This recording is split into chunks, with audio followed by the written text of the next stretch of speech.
Assalamualaikum warahmatullahi wabarakatuh.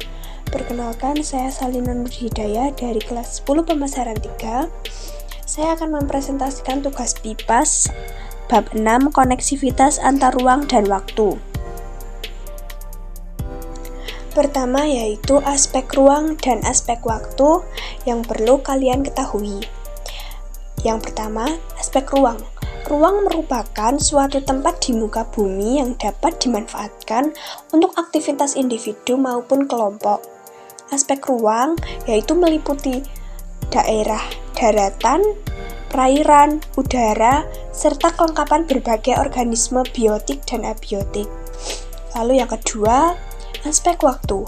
Waktu merupakan suatu kejadian atau peristiwa yang terjadi di masa lalu, masa sekarang, dan masa yang akan datang.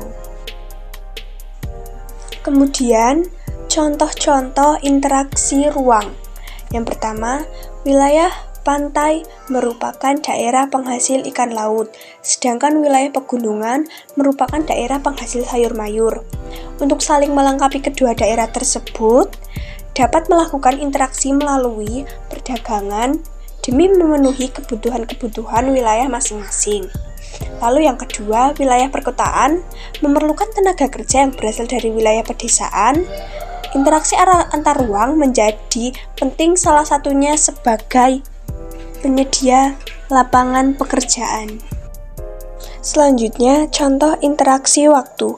Waktu dibagi menjadi 3, yaitu 1. Waktu lampau, waktu yang terjadi di masa lalu. Kedua, waktu sekarang, yaitu waktu saat sebuah kegiatan sedang berlangsung.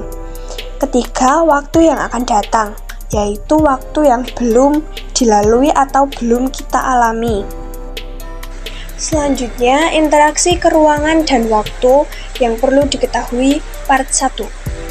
Yang pertama, perbedaan karakteristik ruang antar wilayah. Wilayah dataran rendah dengan hamparan padang rumput yang luas dan suhu hangat merupakan wilayah yang cocok untuk kegiatan peternakan. Contoh, peternakan domba dan kambing. Kemudian, wilayah lereng pegunungan vulkanik umumnya mengandung unsur hara yang sangat tinggi, sehingga sangat cocok dimanfaatkan sebagai lahan pertanian dan komoditas perkebunan teh dan kopi. Interaksi keruangan dan waktu yang perlu diketahui part 2. Yang kedua, yaitu syarat interaksi keruangan. Yang pertama, complementary, saling melengkapi, yaitu kondisi saling melengkapi antar wilayah dalam memenuhi kebutuhannya. Kemudian yang kedua, interning opportunity, kesempatan antara, yaitu hal-hal yang berkaitan dengan pilihan tempat yang menawarkan komoditas yang sama. Yang ketiga, transferability, kemudahan perpindahan barang ataupun orang, yaitu merupakan sektor penting dalam interaksi keruangan. Kemudian, faktor-faktor yang mempengaruhi transferability, yaitu yang pertama, infrastruktur transportasi, keberadaan fasilitas, jalan raya, pelabuhan, dan bandara pada suatu wilayah akan menyebabkan interaksi keruangan berjalan semakin efektif. Kemudian, infrastruktur jaringan, komunikasi, serta hadirnya telepon dan internet seolah mendapatkan jarak dan waktu. Kemudian, pengaruh interaksi keruangan dan waktu. A. Perkembangan pusat perdagangan dan produksi lokal. Yang pertama, yaitu pusat perdagangan. Transaksi pertukaran komoditas dalam dunia perdagangan menyebabkan suatu wilayah berkembang menjadi pusat ekonomi. Contohnya, pusat grosir eceran di Tanah Abang dan pusat perdagangan sayur dan buah di Pasar Bandung dan Semarang. Lalu, pusat produksi lokal. Konsep pengerubungan ekonomi dengan Menggali potensi kekuatan lokal untuk pusat produksi lokal dilakukan dengan mobilitas sumber data, kapasitas, dan keterampilan dalam mencapai pembangunan ekonomi daerah yang berkualitas dan berkelanjutan. Contohnya, pusat produksi batik di Lawean, Surakarta, dan pusat gerabah di Kajongan, Yogyakarta. Selanjutnya, perkembangan sarana dan prasarana. Fasilitas yang memadai dapat memperlancar interaksi dan mengkomoditas peningkatan mobilitas produk. Perubahan penggunaan lahan. Interaksi keruangan menuntut alih fungsi lahan sebagai tempat pusat perdagangan, infrastruktur transportasi, jaringan komunikasi, dan tempat umum penduduknya. Selanjutnya, perubahan orientasi pekerjaan.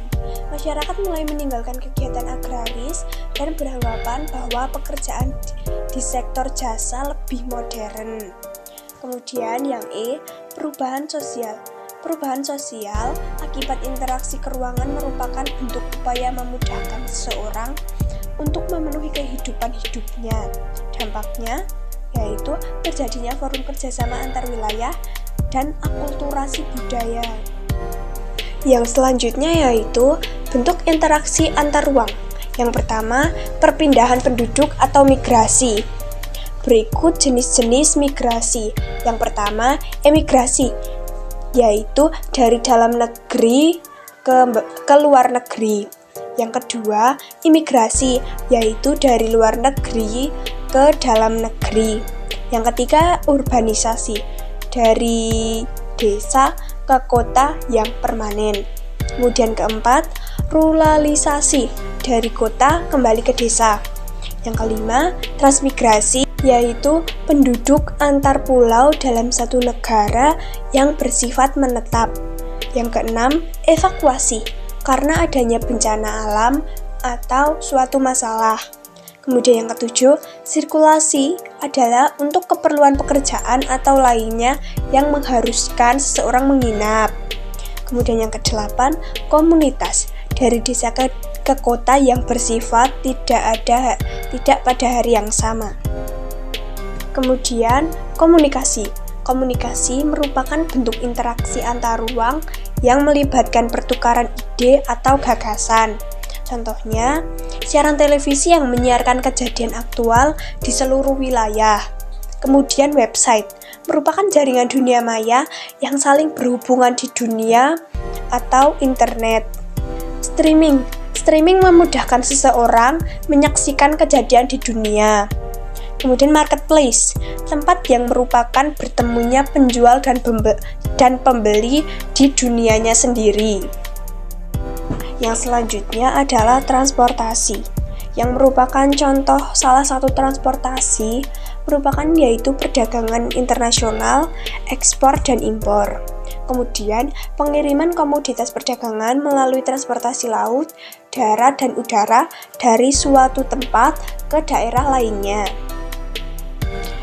Baiklah, berikut adalah presentasi atau penjelasan dari saya mengenai koneksivitas antar ruang dan waktu. Apakah ada pertanyaan? Jika ada, silakan tanyakan ke Bu Ade saja. Lalu sekian presentasi dari saya untuk bab 6 tentang koneksivitas antar ruang dan waktu. Terima kasih. Wassalamualaikum warahmatullahi wabarakatuh.